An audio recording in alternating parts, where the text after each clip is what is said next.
back in place. And it's going to leave me, man, I've got an hour and 15 minutes to preach. Go for it. Well, we may not go that far, but nonetheless. We're going to finish this series today on spiritual authority. And I really believe this is probably one of the more important ones in the series because I want you to see today where you fit what you're supposed to do and what you're not supposed to do in that regard, okay? In the body of Christ, there's a lot of stuff going on. We have a lot of ground to cover today. Paul is the one that set the standards for practical living in the church. Paul's the one that said, if there's tongues interpretation, 2 or 3 at the most, and after that, stop it. There's a reason for that. Paul's the one that said, older men teach the younger men. Older women teach the younger women. Why? Because that was the standard that he knew we needed to have in the church world. He established the ground rules for authority in the church. Christ, in Colossians says, Christ is the head of the church. Okay? And there's been some conversation in the Scripture about who the pastor is and what the pastor's role is in the church setting. Okay? Who said he was the head of the church? Christ. Okay? But the pastor comes alongside the head, but has the heart of the church. Does that make sense? So, it's not a point to argue or to deal with, but understand, Christ said, I am the head of the church. Just like Christ is the head of the home, right?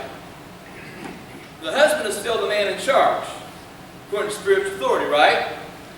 But who's the head of the home, in all reality? Christ. Who's the head of the church? Who's the head of the government? Who's the head of the nation? Of the nations? Christ. Okay? So I come alongside the head, which is Christ, as the pastor, as the shepherd, to lead and guide the church. But I have the heart of the church in mind.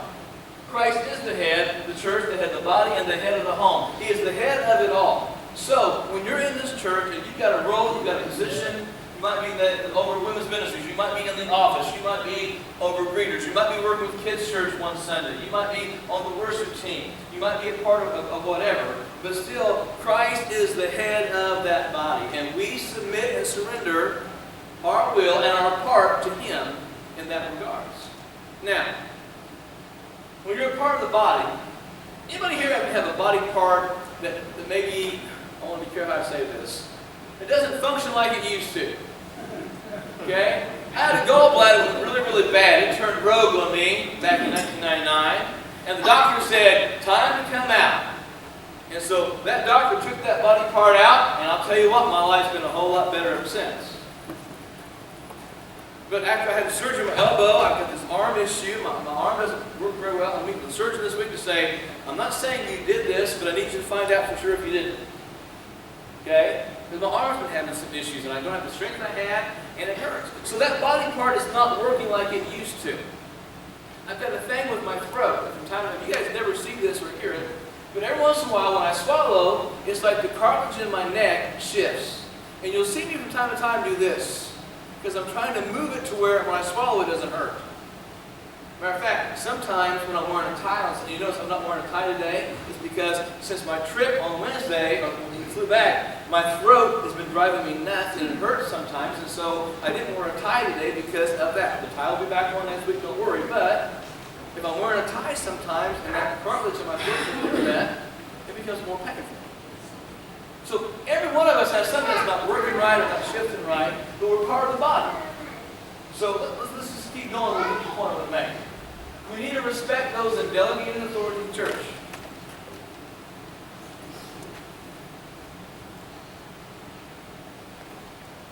Can you still respect people in a public office but not like them? You think the same thing happens in churches? The same thing happens with pastors? Or leaders? Or board members? We need to respect those in delegated authority in the church. Period. Hands down. The Bible gives us, there's a promise about what you're supposed to do. Go to them. Not share it on Facebook. Not talk to your neighbors. You go to them and you say, hey, I've got an issue or problem. Can we work this thing out? Okay? So that's important. We need to abide by the patterns of Scripture and submit always. And I know some folks have a different understanding of that word because of the way you were raised. I like the way Christ uses it. I like the way the word submit is used in the Scriptures. Because when God uses it, or inspires the apostles to write it, or the Old Testament patriarchs to write it, when God uses that word, He uses it correctly and rightly, doesn't He? We have all this context. If you read the Word and you take the Word for the context of the Word and who wrote it, you understand it's written correctly and rightly for us. Right?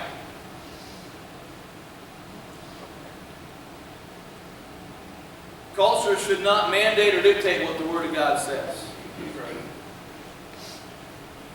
So when you see any politician that says churches, if they don't support this kind of marriage, should lose their tax exemption, all they're doing is weaponizing the government.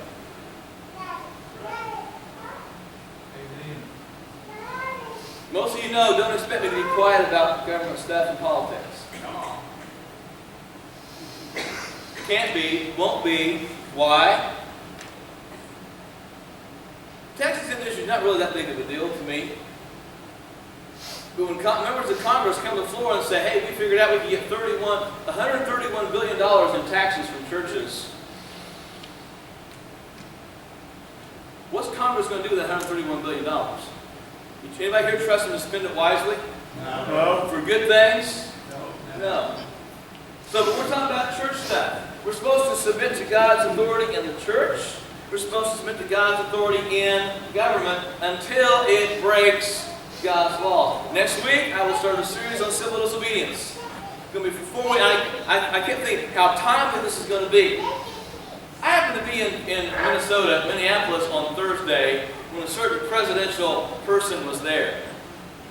And my wife and daughter got to see, getting out of the Mall of America, coming to the light rail to go back to the hotel to watch the speech. We got to see some of the signs and some of the people who were protesting. Some of which I don't think were old enough to have voted for the president in 2016. Let alone, and if you're going to spell curse words, spell them right. I am so bothered by some of these signs. Now, you didn't hear the news here, but we heard it Friday morning. 42 people were arrested downtown. They were throwing rocks and canisters at horses, police on horses. They were throwing bottles full of urine at the police. Our president was talking about how much he loves and respects the police, who were told by the mayor not to wear their dress uniforms inside the center because it shows support for police. And outside you got to see a group of 25,000 people that don't care about the police, don't care about respect, don't care about, or only care about chaos. Did you also know that an hour and a half before Trump spoke, they had a prayer meeting inside that Target Center? There's pictures you can see and watch. Guess who they prayed for? The people outside. I didn't like all the speech. I didn't like all the language that our president used. I'll be honest about that. But I'm glad that they were praying in there for the people outside. Praying for the people they know they have to face when they walk out those doors. So we have to still submit in those ways. We need to know the Word. We need to live by sound doctrine, which is godly, practical living every single day. So look, if you're not spending time in the Word on a daily basis, if all you're getting, if all the time you hear the words at church on Sunday, you're getting a snack, and it's not enough to help you live throughout the week in that regard. There's an order of authority in every church, and there should be here as well. Okay? We'll get to that point. 1 Timothy 5, 1 through 16. There's a lot of word today. It says, do not sharply rebuke an older man, but rather appeal to him as a father. To the younger men as brothers. Older women as mothers, and younger women as sisters in all purity. Let me say something right quick about that verse. In the church, we all call everybody brothers and sisters, right? Do you know what the context of that verse is? Do not sharply rebuke an older man, but rather appeal to him as a father. You know what the context of this is? Treat people in the church with respect. Don't overstep boundaries. Make sure you're not trying to tell somebody how to do their job. He didn't just say, called everybody brothers and sisters. I don't have a problem with that. But the context of that verse was getting mad at somebody who's older. All right. How many of you that are a little bit younger despise being asked by your parents or grandparents, "Can you fix my remote? Can you show me how to do this on here?" How many of you younger folks out there have gone, "Ugh," when somebody older has asked that? You know what? The Bible's talking about you right there. Because when you say, "What's wrong with you, old person? You ought to know this." Don't forget, we changed your diapers. We taught you how to use a spoon. Expect you to clean your rooms. And so when we have a senior moment starting at 35, leave us alone. Just fix our phones, get the TV where we want it to, and stay out of it. Said every adult, right? Amen. All right. I don't know where that came from. I'm going to keep going now. Honor widows who are widows indeed, but if any widow has children or grandchildren, they must first learn to practice piety in regard to her family, and to make some return to their parents. For this is acceptable in the sight of God.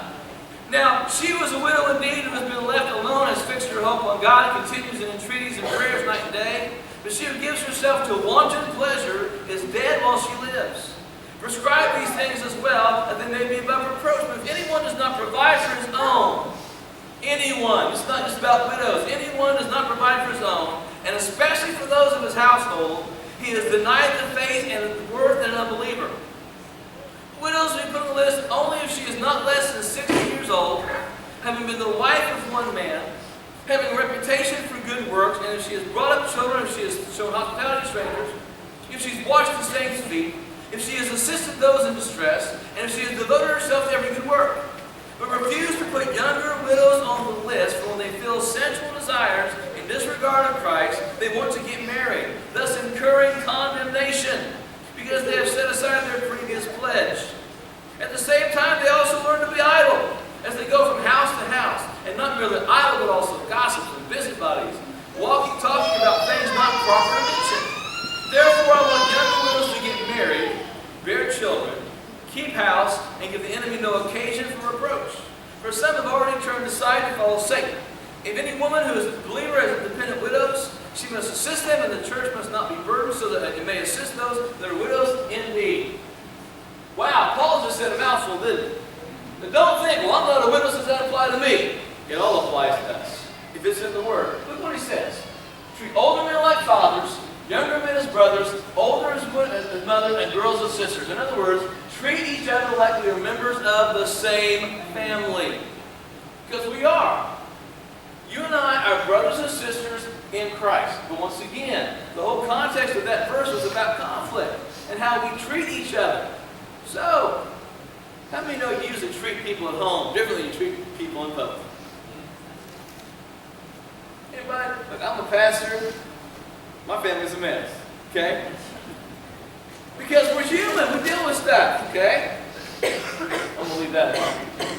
But he says taking care of widows is a big deal from day one of the church. A big deal. Here's why. Widows with families can take care of by families so as not to take advantage of the church. Remember in Acts chapter 6, we need help. We can't pray, we can't preach, we can't teach. We've got all these widows to take care of. We need 6 men, we need some men to take care of this. The first order of business was taking care of the widows of the church. Why? Because a lot of those widows were taking advantage. They had family, and family said, oh, we're not letting them anymore. Hey, dad's gone or mom's gone, and they're just on their own. The church says, no, you don't. So when someone's a widow without family, guess what? The church has a direct responsibility to take care of them and to work with them. Because he says not taking care of family means you're an infidel, an unbeliever, and a denier of the faith. Paul said if you don't work, you don't eat. You know what that meant? You came in to sit down with Paul, he'd say, working? No. Why not? Are you able? Yeah. Why aren't you working? I don't know. Why aren't you working? Why aren't you working? A lot of people treat the church like an ATM. Kathy and I know, Mike and I, if we get calls, you start hearing people say, well, I need this, I need that. They'll call and they'll say, preacher, had one last week before we left. Preacher, going through town and got stopped. And somebody said, your church would put us in a hotel for at least a week, give us a couple $100 for groceries, and even give us some money to pay for rent when we get where we're going. And I said, who was it? Well, somebody, give me a name. Give me a name. What? Just, we were asking people who I were. I said, well, whoever said that wasn't talking about me because we can't help you. You blankety blank, blank, blank, blank. Get cussed out because I won't give them $1,000, which is what they want. Okay? You deal with stuff like that. So the word deals with it. Paul said, command these things firmly. In other words, Paul said, churches, don't let widows take it. And widows, I'm not against you, understand it, okay? I'll just preach what the word says. Paul said, if they've got family to take care of them, that's different. If they have nobody, and how did he say be on the list? At how old? 60. Let me ask you something. If the average lifespan in the Middle East at that time in Israel was about 45, you know why 60 was the age? Because those women had outlived most of their families, their own kids. Average man died at 45. Oh, no, sorry, 42. Average woman died at 46 or 47. If you lived that long, you needed more medical care, more health care, more people involved. So he was saying, take care of those who really need the help. Younger widows were encouraged to get married, stay productive, and not give the enemy any occasion for slander. In other words, the younger widows, just so you know, the younger widow age, average girl got married at 12 or 13 years of age, had 4 kids by the time she was 20, married a man typically 10 to 15 years older than her. By the time they were 22 or 23, the husbands were gone, sometimes. Paul said, I want these folks to get married. And not just bear children, but to take care of the home and the family, because that is the important thing. Because the younger widows Paul found was, we're out looking for another guy, looking for this, looking for that, or sitting around talking. Now, ladies, please understand, I'm not the one saying this, Paul did. Paul's talking about people in the church. In the church. So Paul was trying to say, marriage is the important thing. Notice also what else he said about widows. Husband of one man. Why? Because in that day and age, marriage mattered for life. As it still should today, right? As it should today. But he deals with it. There's a lot of issues with people abandoning their faith that they were catered to. So before you get mad at me and start throwing stuff, understand, Paul recognized a problem in the church with the younger widows. I'm not pointing fingers, I'm just saying what Paul said. Paul was saying that the key to sanity sometimes was having a family. The key to being productive was having that family. Because then there was accountability, husband and wife with the kids. I think we would all agree every child needs a mother and a father. Period. Every child needs a mother and a father. That's what the Word says. That's what the plan of God was in that regards. So, women related to widows are to care for them and not the church. Paul says that. Ladies, if there's a significant lady in your life, a sister, an aunt, a niece or a nephew, or a niece or a sister, those ladies are supposed to take care of that woman. In other words, what he was saying was family comes first. Families who should take care of people. First nursing home in America, what year was it?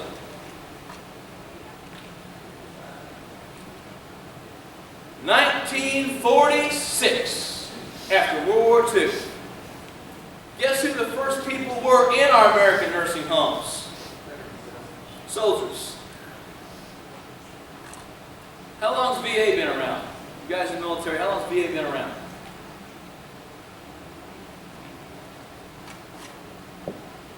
You'd be surprised to know it wasn't around until after World War II. 1950s go by, 1960s go by. Pretty soon, early 1960s, we started putting some of our older folks in the nursing homes. Because for the previous 20 years, from the 40s on, we were realize there's a way to take care of people. Now look, my dad spent the last 5 or 6 years of his life in a nursing home. My mom could not handle it. He was very heavy. My dad weighed about 400 pounds, could not walk, was bedridden. So nursing home took care of him, and they did a very, very good job. There was no way my mom and myself and my sisters could take care of my dad at all at home. So I'm thankful for the nursing homes. But when you realize it didn't start happening until the 1940s, after World War II, it helps to know that before that time, everybody took care of their elderly parents and grandparents. Some of you know what I'm talking about. You lived through that, you saw that. What's been lost? What do you think Paul would say about nursing homes? I think Paul would say, family, if you can, take care of your family members in your home. I think he would say, I understand that some situations are too big and too difficult, but I think for the most part he would say, take care of your own. Because he's telling widows to do that, right? So there's a lot to say there. Let's continue to read this. Verses 17 through 25. The elders who rule well are to be considered worthy of double honor, especially those who work hard at preaching and teaching. For the Scripture says, you shall not muzzle the ox while he is threshing, and the laborer is worthy of wages.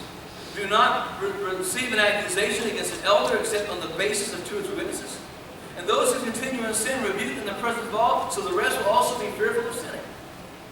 I solemnly charge you in the presence of God and of Christ Jesus and of His chosen angels to maintain these principles without bias. The principles that he's been talking about, like the ones on the widows. Doing nothing in a spirit of partiality.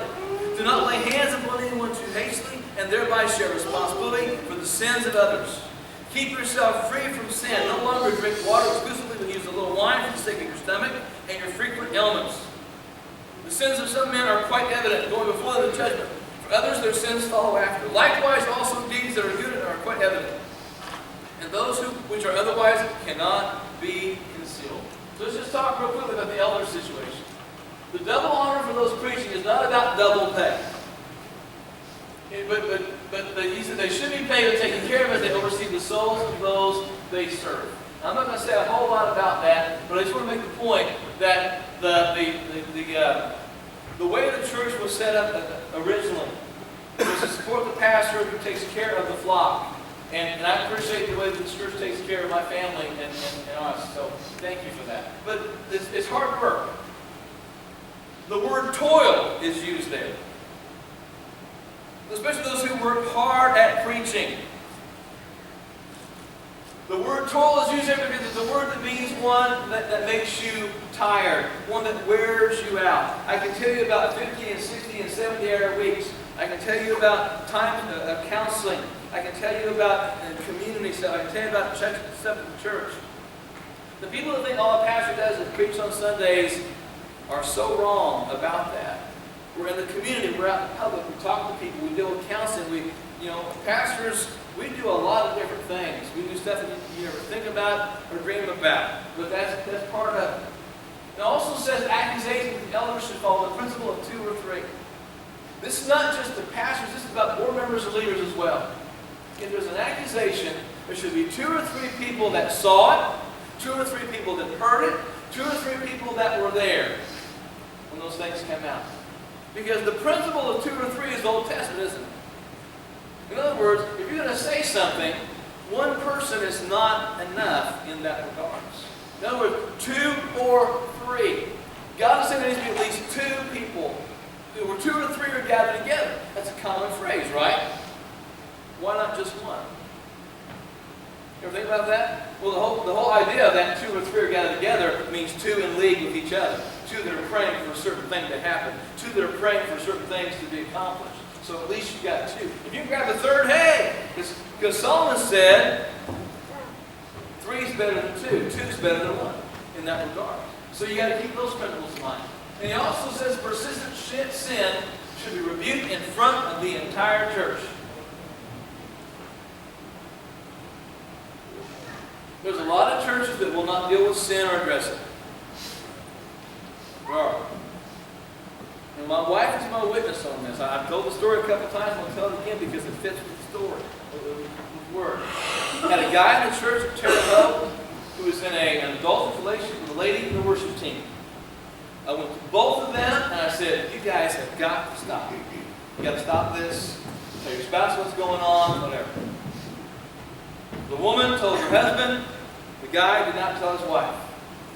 I went back with the board member, talked to the guy, and said, you got to stop doing this. He said, I don't plan on it. So I went to the church on a Sunday morning, and I said, folks, listen. I said, this guy, I said his name, and I said, Mr. So-and-so is in an adult relationship with this person. The person he's in a relationship with has gone her husband, and she's out. This person will not stop, though. He's with somebody else now. So I'm telling you what the Word says. I'm telling you his sin publicly.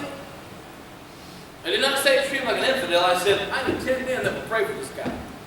People that will love on him and pray for him, reach out to him. Because the infidel part was hard for me. I was literally saying, don't pay attention, don't do anything with it. Nice guys to pray. He eventually divorced his wife, married this person. He's been divorced 2 or 3 times since that. I had folks that were mad at me. You can't do that. Yeah, Pastor, you can't say the guy's name. What's the Word say? I also told this part of the story. That night at church, another man sat in my office and said, man, I'm involved in a relationship I shouldn't be involved with because what you did this morning scared me to death, and I'm going to work on this. So persistent sin should be dealt with. Many of you know there are people who are not in the church today because I had to deal with their persistent sin or their issues. Sometimes the board members present, Bill when I'm talking to folks, other board members present when I'm talking to folks. And you know what? Some people just don't want to stop doing what they're doing. Oh, what's the Word say? Oh, but Pastor Dave, I thought that was just a suggestion. No. Paul said deal with it publicly, so we did. Keep these rules in front. He said, don't be partial. Don't lay hands quickly until you see fruit ministry. Use medicine as necessary. The wine Paul talked about there was for Timothy's frequent stomach ailments. A medicinal type wine. You had 3 different kinds of wine. He was saying, if you're sick, use something. I've heard TV evangelists say, you're not supposed to use medicine at all. Where's your faith? What did Paul just tell Timothy to do? Use something medicinally to heal his body. He also don't lay hands quickly. I want the Bible called the people who were called to preach by their pastors and their families. Let me say something. When you see somebody's gifting and somebody's ability, don't think that you automatically know how that gift should be used in the church. You know, they're an elementary school teacher, they work with kids all day at school. I bet they'd love to work with kids on Wednesday nights. Does it say that word? But don't we assume that sometimes? Come on, folks. That guy does construction work all week long. Shouldn't you want to be here and help us with our church?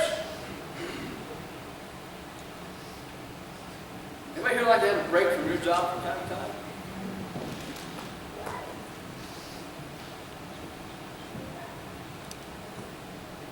If we're not careful, we will pigeonhole people, put them in a box and say, here's your gift. Right? Because we see what they do in public. When I'm talking, and look, some of your gifting may be what you do in public. I know people that teach all day with kids and love to work with kids on Sunday mornings and Wednesday nights. I know folks that teach all day and are like, I don't want to see another kid. There's nothing wrong with that. But if we're not careful, we will start telling people what their gifts are. People should find their own gifts out. And then begin to express those gifts as they feel led to in that regards. And also, he says, make sure that all will be seen. Everything you do, the kind of person you are in public, will be seen eventually by everybody in public. What you do, who you are, how you live, all of those things matter. And Paul's trying to make that point here with it in that regards. Our lives play out. He says, and look, he's speaking to people in the church. Listen to this. The sins of some men are quite evident, going before them the judgment. For others, their sins follow after. You know what he means by that? Some people will die and you'll find out all about them after they're gone. That's what Paul's saying. And then he goes on to say, likewise, deeds that are good are quite evident, and those which are otherwise cannot be concealed. You'll always see the good stuff, but one day you'll find out the bad stuff. As a pastor, I've done funerals. I got a phone call after this family gone to the funeral home, and they came back, and man, they were just livid. I mean, they were livid. The dad had promised a bunch of stuff to the 3 sons. He had 3 sons and 2 daughters. He promised all these things and said, hey kids, when I die, the wills at the funeral home, they got this and they got that. And they found out the dad had gambled all their money away before he died.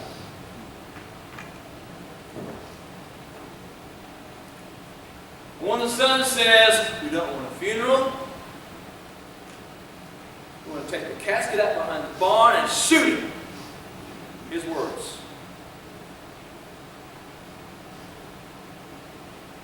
We can't sit in that same room with our dad's body knowing what he did and all the promises he made.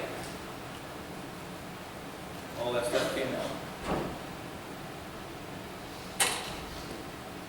The wife didn't know, the kids didn't know. It came out in the will. Sorry kids, I blew it all.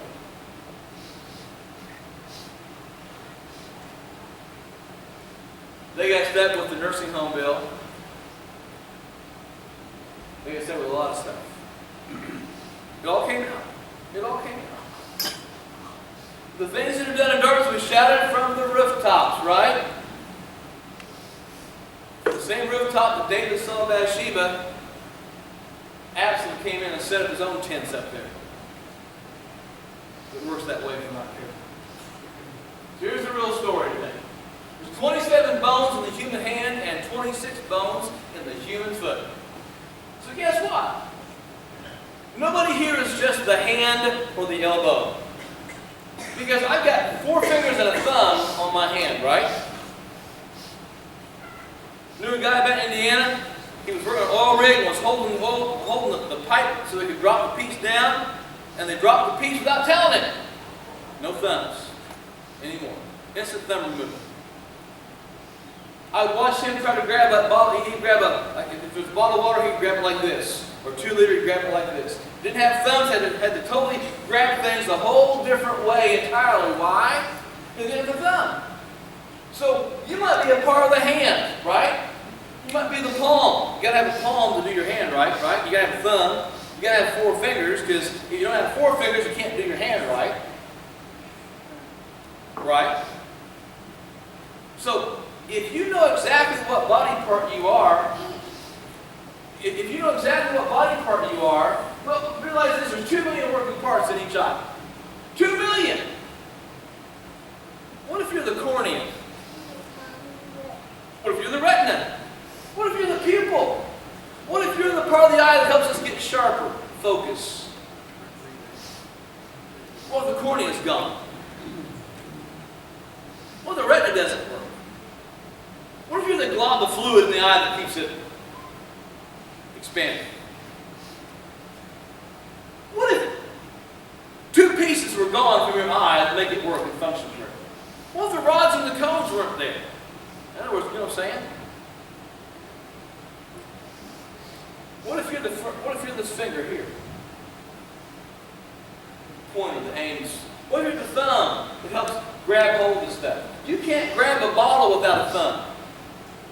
Unless your fingers are really long.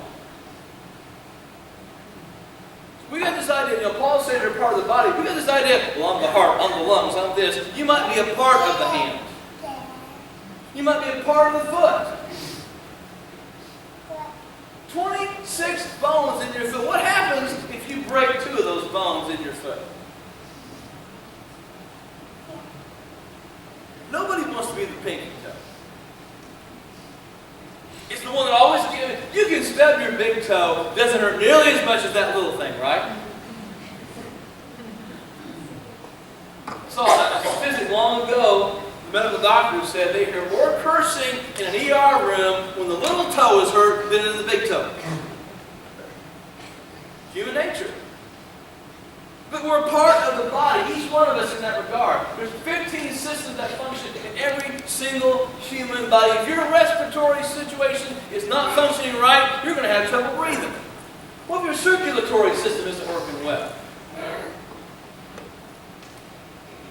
What if you're constipated? You got a waste removal system, right? What happens when that stuff doesn't come out like it's supposed to? It's a system, right? I know you're laughing because they're commenting. Every one of you has a place and a part in the body, a job that only you can do. There's 13 separate parts of the human heart. Did you know that?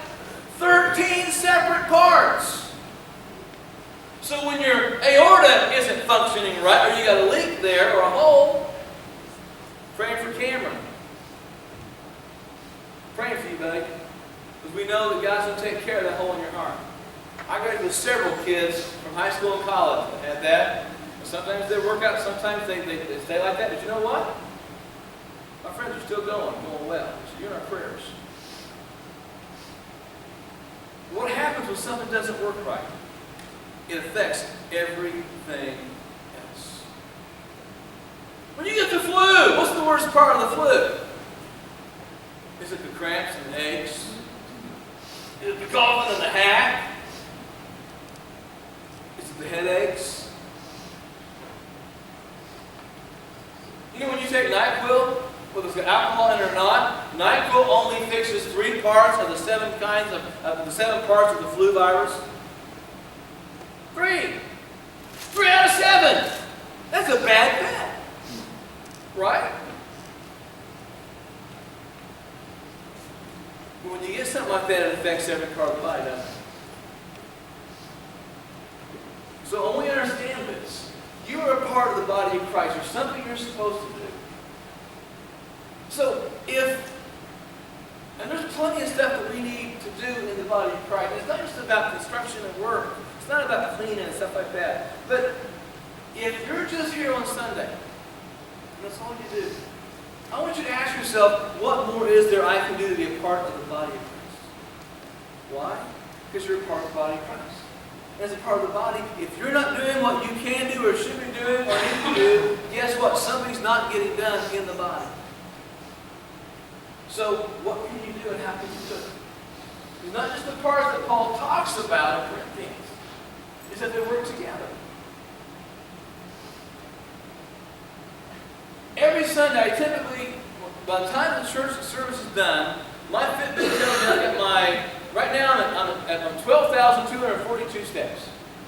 I'll have my 15,000 steps by the time I'm done preaching this message. Sometimes I keep going just to get my steps. If you're not listening, I'll do that though. But you know what? In order for me to walk, it takes 214 muscles.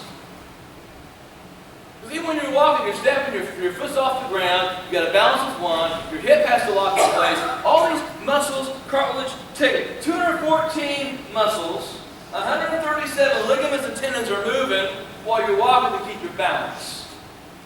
Your brain is constantly trying to figure out, are you going up a step, down a step? Don't look up, you might get vertigo, those sort of things. Just to walk, I need that many muscles. I need 2 legs, I need both my hips. I need to make sure I'm straight walking. If I'm going down steps, my mind, I'm having to think, step down. My mind is already telling me it's probably 6 or 8 inches, you get 2 or 3 more steps. My brain's function. Well, guess what? All those parts are working together. Because if they don't work together, guess what? I'm going to fall on my face and you're going to laugh.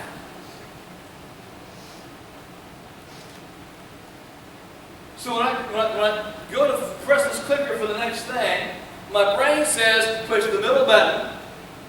It's the stimulus down my arm, through my shoulder, through my elbow, through my wrist, and I do that. Did you realize every time you do something like that, your wrist automatically flicks? It's an involuntary muscle movement. So if you've got a pen, anybody here practice for Jeopardy with like a magic marker or something, you know? And you're doing that. Every time you do it, you're actually going forward too, because your wrist tells you to. You see, For us to function as a church, I need the arm and the shoulder and the hand working together. If we listen to the head of the church, the brain, which is Christ, we have to know what we're supposed to do, where we're supposed to go, what we're supposed to be involved with. That means you doing your part. That means us working together to be the body of Christ and make a difference in our community and in our church. There's an old saying about leaders and followers. Too many chiefs in the kitchen. Or too many cooks in the kitchen, right? Everybody should be a leader. Do you agree with that?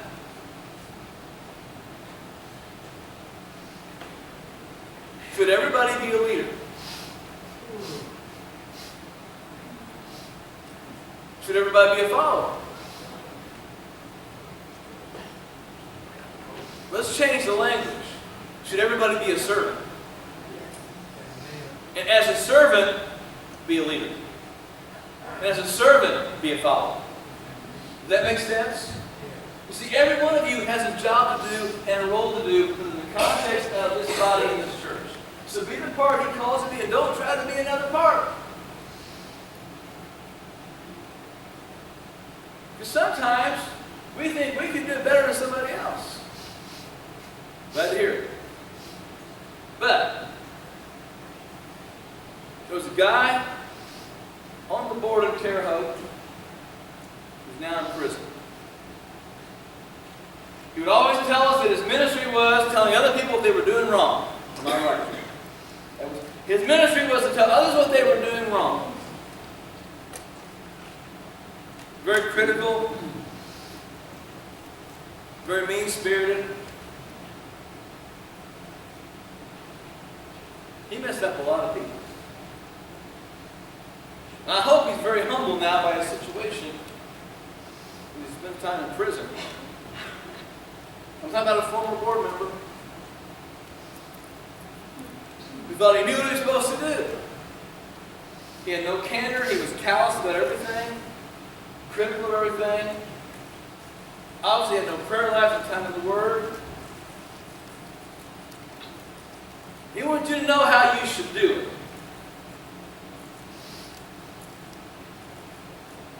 Here's my response to that. If you've got a concern about how somebody in leadership in our church is doing something, spell out what you see that's bothering you. Write it down.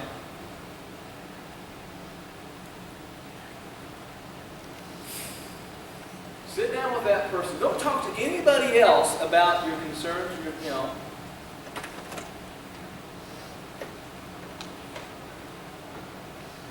Went to college with a girl in one of my Greek classes. Had a professor named Dr. Halton. Great professor, knew his Greek, was a great teacher. After about 2 weeks, she sits down and she says, I don't like Dr. Halton. I don't know what it is. There's something about him, and I just don't want to be in his classroom. I don't like him. I need you guys to pray about this because I don't want to look at him. I walk in the room and I see his face and drives me nuts. I don't want to be in there. We prayed for him. So we prayed. And another girl had a word of knowledge, and she said,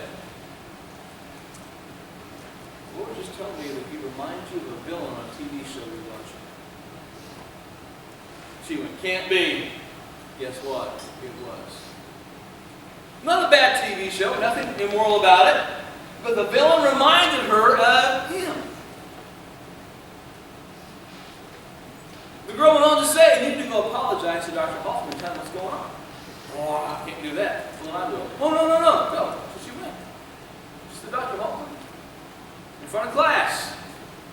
Wednesday morning, sometime in October of 1989, or 88, she was there. She said, Paul, can you remind me of somebody who was a villain on TV? I said, I can't stand it, and I'm sorry. I've not liked you, and this, I'm just sorry.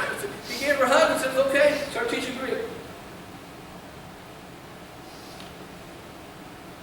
She hated the professor because he reminded her of somebody on a TV show. Does that make any sense? It doesn't.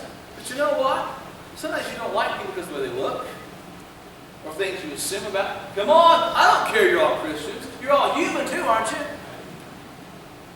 And sometimes if we're not careful, we will take all the things from our past and paint them on the people in our present. Sometimes people just want to get their nose in everybody's business.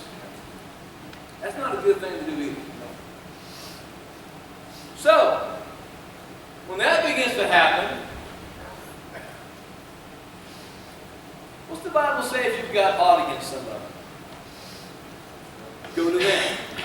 Go to them. Go to them. Okay? First biblical principle. I don't care if you come to me.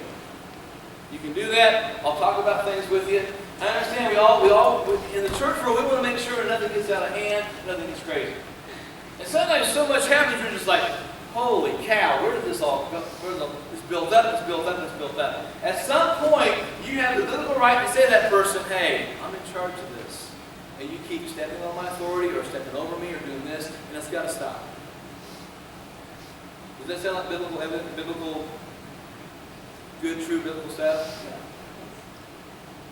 And sometimes, I will go and I'll talk to folks and I'll say, hey, what's going on? You know, this and that. And we understand those things happen. But here's the deal. Here's the real deal, folks.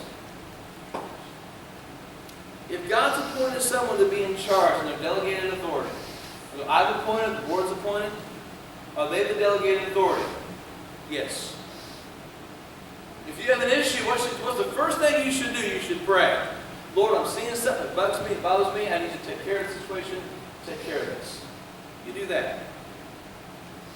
But when it comes down to it, if you try to start telling people how to do their ministry, you're in the wrong. You're in the wrong.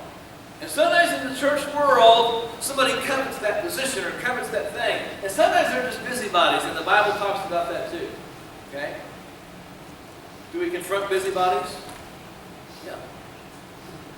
Is it always fun and easy and nice and pleasant and work out real well? No. But sometimes you just have to do it. Find your part, your place in the body. Don't tell another part how to do their job, and don't try to do it for them either. At which point, sometimes I get involved, other people get involved, but from the get-go. Adam, January 1st, do you have any indication you can be a board member by October? Absolutely not. Is it fun so far? You've got it mastered. You know everything about being a board member, right? I mean, are there things you learn, you're like, oh man.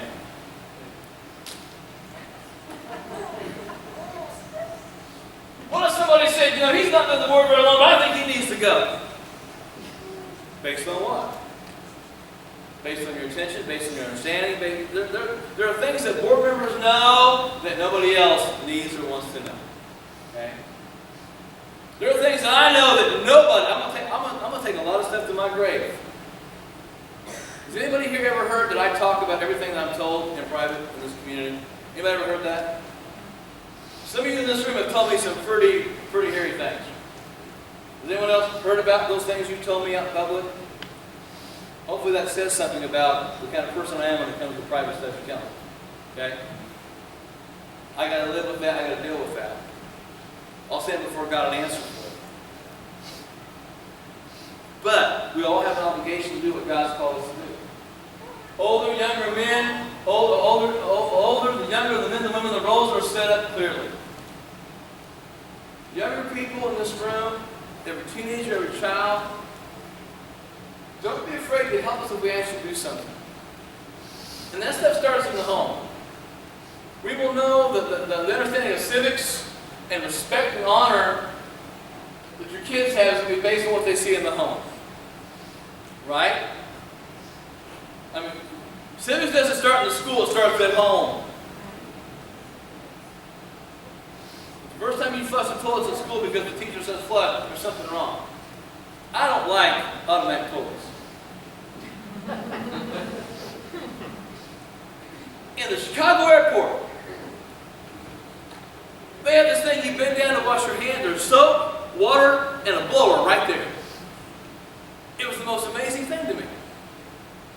And yet, as I'm sitting there washing my hands, I I watched man after man after man walk from the urinals and toilets out the door, and I'm thinking,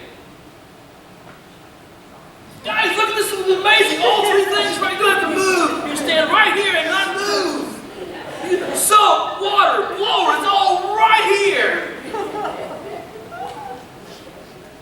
Did that matter? No. Guess what? We can know the truth.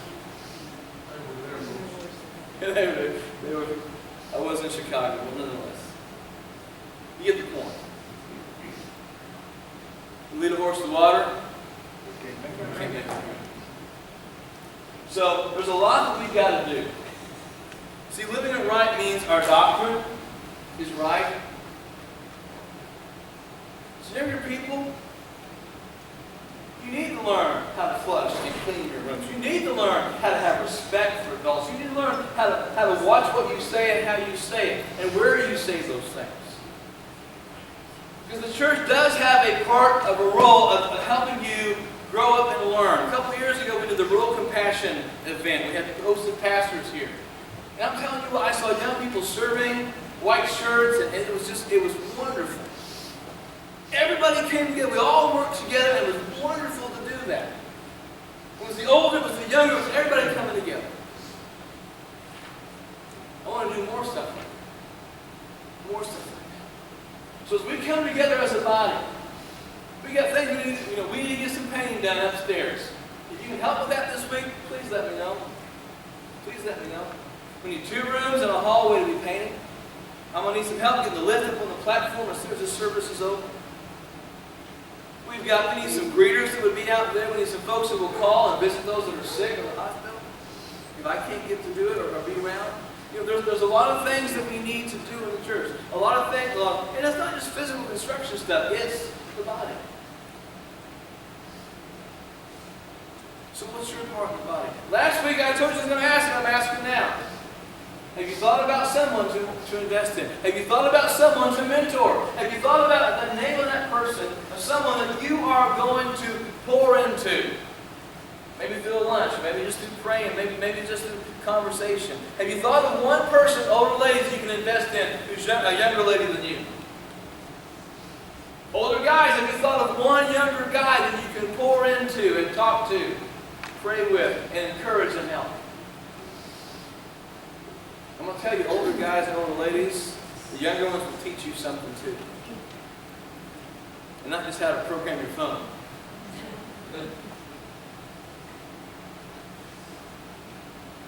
The 2 weeks I taught, I did 7 at the high school in science. I learned a whole lot. I said, what's this word mean to you guys? You hear them talking about different things and words, and it's like, I have no idea. So what's it mean? Oh, this and this. All right. I heard a lot about music, heard a lot about culture, heard a lot about presidential stuff and debate, heard a lot about culture, heard a lot of things. I learned something from those young people. Older folks, we can learn something from the younger folks. And younger folks, believe me, you can learn something from us that are older. Not just because we're wise and experienced, but because we are experienced. We have life behind us. We have mileage on these bodies. And that mileage translates into life experience. We can help. So older guys in this church, find someone in this church who's younger that you can invest in and pray with and talk to. Older ladies, find a younger lady that you can invest in and pour into.